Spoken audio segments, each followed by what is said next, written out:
The night my family threw me out, it was raining so hard the driveway looked like it was bleeding into the street. My suitcase sat open by the door, half my clothes shoved inside like they couldn't wait to get rid of me. No one was yelling anymore. That part was already done. Now there was just silence, the kind that tells you the decision is final and nobody's coming back to apologize. My mother stood near the stairs with her arms crossed, not crying, not angry, just finished with me. My brother leaned against the wall scrolling on his phone, already disconnected. My father didn't even look at me. He stared past my shoulder like I'd already stopped existing. "Don't come back," he said. Not shouted. Not emotional. Just cold. I remember nodding because arguing felt useless. When people decide you're nothing, words don't save you. I zipped the suitcase, picked it up, and walked out of the house I grew up in without anyone stopping me. The door closed behind me, and that sound stayed with me for years. I slept in my car that night, parked behind a closed grocery store with the seat leaned back just enough to breathe. I kept replaying the same thought over and over. How did I become disposable so fast? Yesterday I was family. Today I was a problem they solved by removing me. They said I was a failure, said I didn't fit the image, said I embarrassed them with my choices. What they never said out loud was the real reason. I didn't obey. I didn't follow the path they designed. And in that family, independence was betrayal. The months that followed were quiet and brutal. No safety net. No calls. No "are you okay?" I worked whatever jobs paid cash. Night shifts, warehouses, long hours that left my hands cracked and my back sore. Every paycheck went to survival. Rent, food, gas, no room for pride, no room for anger, just forward motion. What my family didn't know was that while they were erasing me, I was building something in silence. Not fast, not flashy, just steady. I learned early that survival teaches you discipline better than comfort ever could. I kept my head down and my mouth shut. I didn't post online. I didn't announce progress. I didn't chase approval. I let people underestimate me because underestimation is the safest place to grow. Years passed like that, quiet years, invisible years, the kind nobody applauds. I moved cities twice, changed industries, failed more than once. But each failure taught me how systems really worked, who held power, and how money actually moved behind closed doors. Then one afternoon, while I was sitting in a small rented office with cracked paint and a cheap desk, my phone buzzed. Unknown number. I almost ignored it. I didn't. "Is this you?" the voice asked carefully. "Yes," I said. There was a pause. Then the words that changed everything. "We need to talk about the property." I didn't smile. I didn't react. But inside, something clicked into place. Because for the first time in years, my family wasn't calling to judge me. They were calling because they needed something. And they had no idea who they were talking to now. I met them a week later, not at the old house, not somewhere emotional. They chose a neutral place, a quiet office near downtown, glass walls and fake plants, the kind of place where people pretend they're calm while negotiating desperation. They walked in together, my parents, my brother, even my aunt, like a united front, like family again. Only now they were polite. That was the first thing I noticed. My mother smiled too quickly, the way people do when they're rehearsing. My father finally looked at me, really looked, like he was trying to calculate something he couldn't see yet. My brother didn't touch his phone this time. They asked how I'd been. I told them I was fine. They said they were proud of me. I didn't respond. Silence makes people uncomfortable when they're the ones asking for mercy. My father cleared his throat and got to the point. They were losing the house, not the one they kicked me out of, but the land behind it, the land they'd leveraged, the land they'd used as collateral to fund a business deal that went bad. A deal I'd warned them about years ago. Back then they called me negative. said I didn't understand real business, said I was scared of risk, said I was small-minded. Now the bank was knocking, hard. They needed time. They needed money. They needed someone to step in quietly. They knighted me. What they still didn't know was that the company holding the note on that land was mine, not directly, not in my name, but through layers that existed for exactly this reason. I let them talk. I watched their faces, the micro-expressions, the hope, the fear, the way my mother kept glancing at my father like he might save her with the right words. They asked if I could help, just temporarily, just enough to stabilize things, just until they figured it out. I asked a simple question.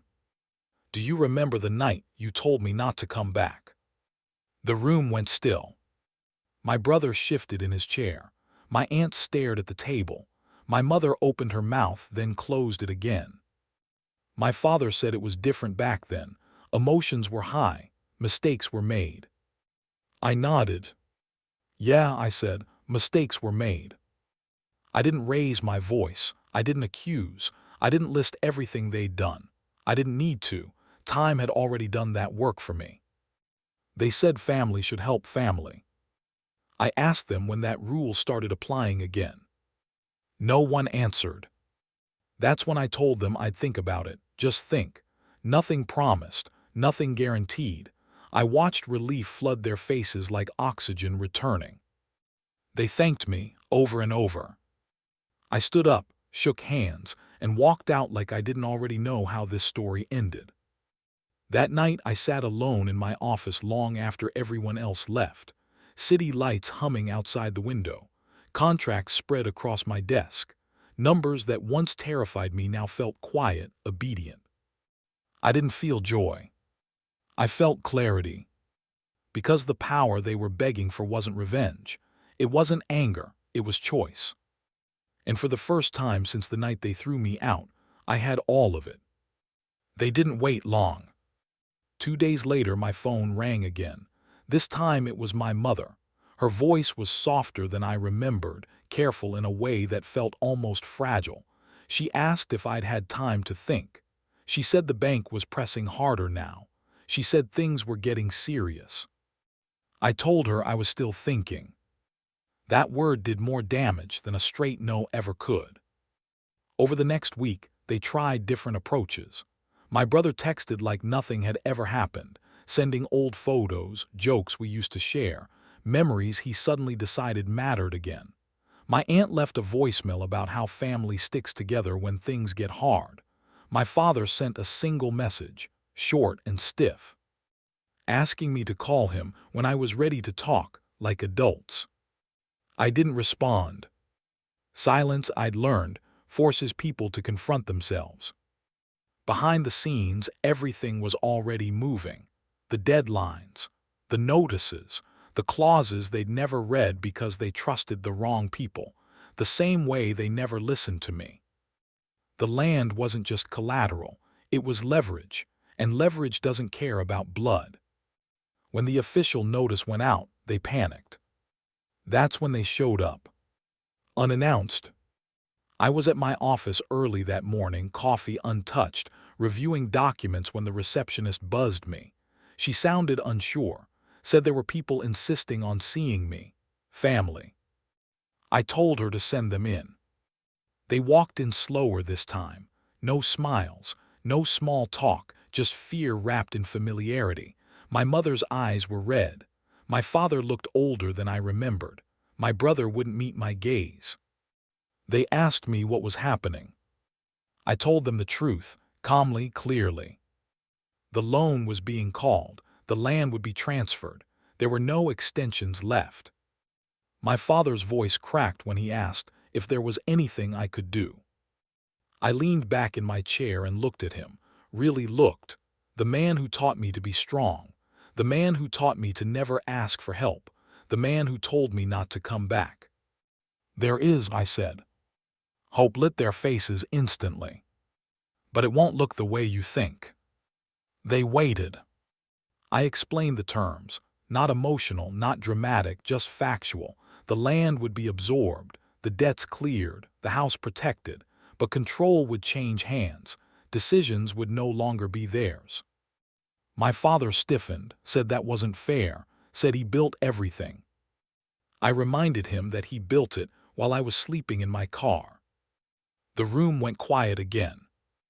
My mother whispered my name like she used to when I was a kid, like that might reach something softer in me. It didn't, because this wasn't punishment. This was reality catching up. I told them they had a choice: accept the terms or lose everything. No negotiations, no guilt, no rewriting history. My brother finally looked at me then, really looked, and for the first time I think he understood. They left without deciding. That night I stood by the window of my office, watching the city move like it always had. Cars, lights, people chasing things they thought defined them. I didn't feel powerful. I felt finished. Finished proving. Finished explaining. Finished shrinking myself to make others comfortable. Whatever they chose, next wouldn't define me anymore. They came back 3 days later. Not together this time, just my father. He stood outside my office door longer than necessary, like he was bracing himself for something heavy. When I opened it, he didn't speak right away. He just looked at me, the way people do when they realize too late that time doesn't rewind. He said they'd talked, argued, blamed each other, replayed the past until it hurt too much to keep going. Then he said they would accept the terms.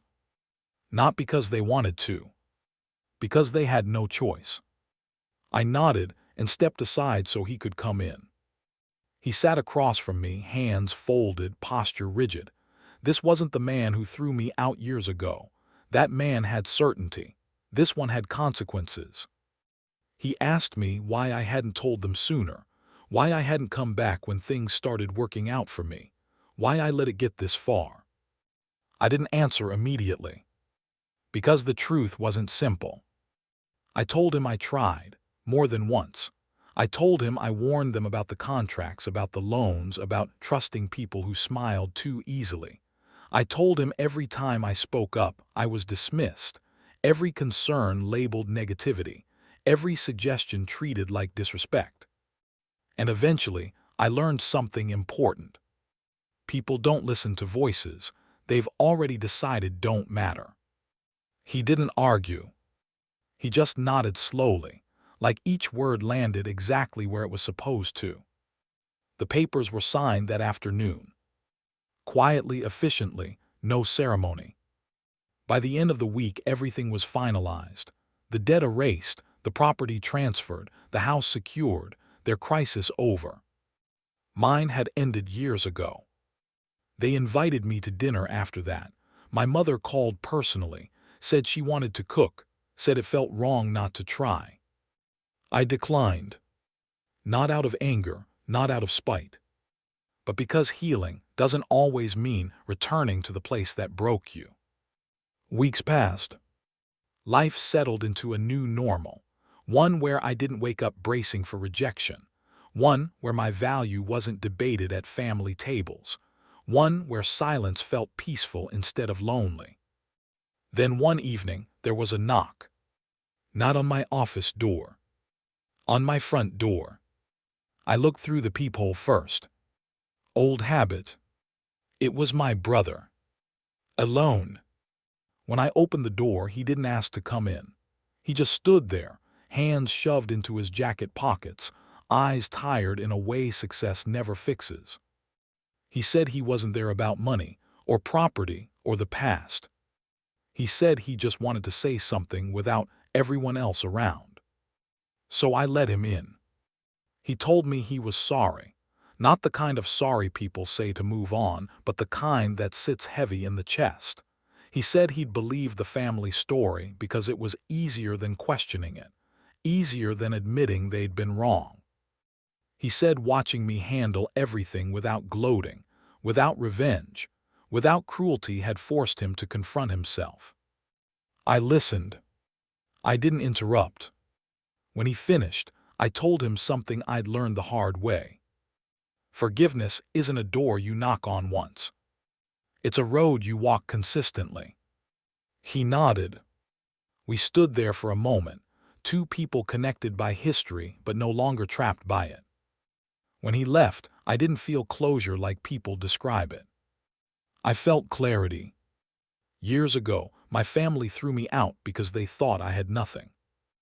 Years later, they knocked on my door because I owned what they needed. But by then, I'd learned the most important thing of all. I didn't need their approval to build a life.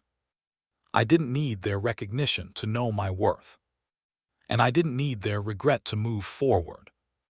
Sometimes the wrong door teaches you exactly where you belong. And sometimes, when it finally opens again, you realize you've already walked past it.